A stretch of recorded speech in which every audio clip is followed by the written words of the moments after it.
And happening now in Florida, the second trial for Dalia DiPolito underway. The Palm Beach County woman accused of trying to hire a hitman to kill her new husband back in 2009. 2 years later, a jury convicted DiPolito, and a judge sentenced her to 20 years in prison. But in 2014, the court reversed her conviction, ruling that the pool of prospective jurors was tainted by extensive media coverage of her case. In February of this year, DiPolito testified in open court that police recordings of her talking about her desire to kill her husband were simply part of an acting job for a reality TV show. But the defense failed in its attempts to get her case dismissed, so just last week, on December 1st, jury selection began for her retrial.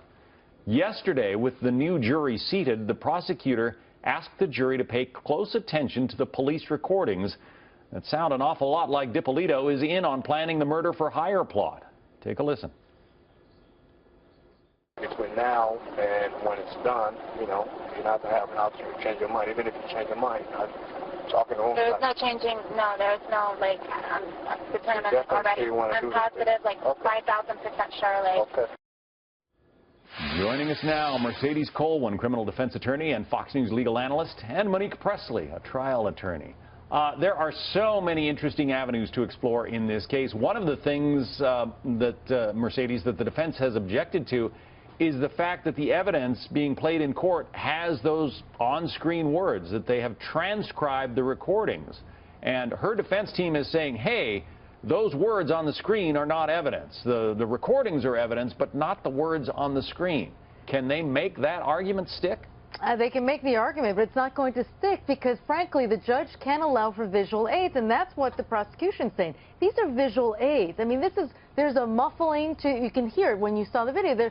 Their voices are slightly muffled. It's simply a visual aid. It's not going to harm them. It's not prejudicial, and really it's the balance between, is it prejudicial or probative? It's probative for that jury to actually understand fully what was the exchange between the two. Well, Monique, she said, as you just saw in that clip, that she was 5,000% sure that she wanted this murder to take place. Doesn't that pretty much ice it in the minds of the jurors?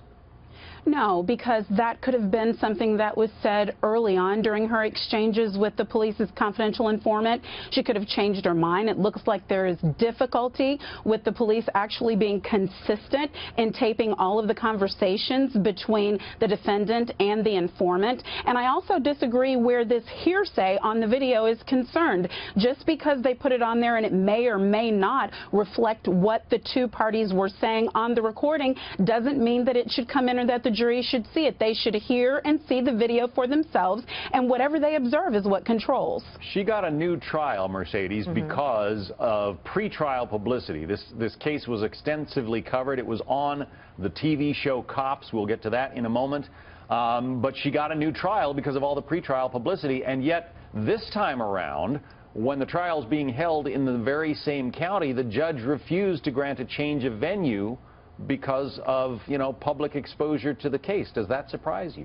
It did. I mean, certainly it was a call to arms by the appellate division when they said, look, she couldn't get a fair trial the first time because of all the media publicity. So you're going to go back into the same county. I'm sure the local papers are covering it pretty extensively again. It's obviously hitting the national waves. Here we are talking about it. We're back in the same soup as it was a few years ago. And frankly, the defense has to keep bringing it up, and in these sidebars, Judge, we're not going to fair trial. Feather that nest again, because ultimately she may get convicted again.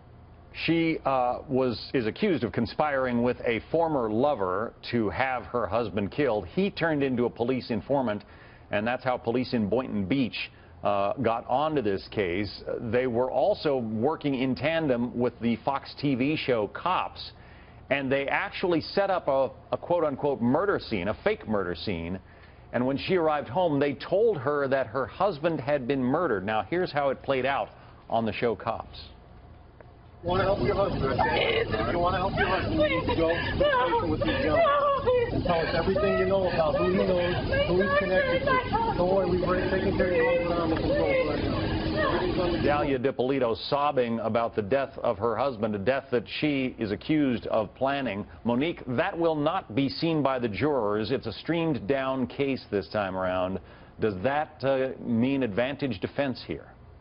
Well, it's a proper decision by the judge because that was an obvious setup. Look, I'm concerned about this police department looking like they're more interested in being on TV than they are about pursuing justice. This case has plenty of problems, and I agree with Mercedes. The judge could have ruled to bring in jurors from another jurisdiction or to change the entire case and move it, and that would have been safer. That would have made it at least appeal-proof on that issue, but that's not what they choose to do. Who's bringing up the publicity, though? Who's turning it up on all the TV stuff? She is. That's her defense. We're going to have to run, but we will keep our viewers updated on this very complicated case. Monique, Mercedes, thank you both.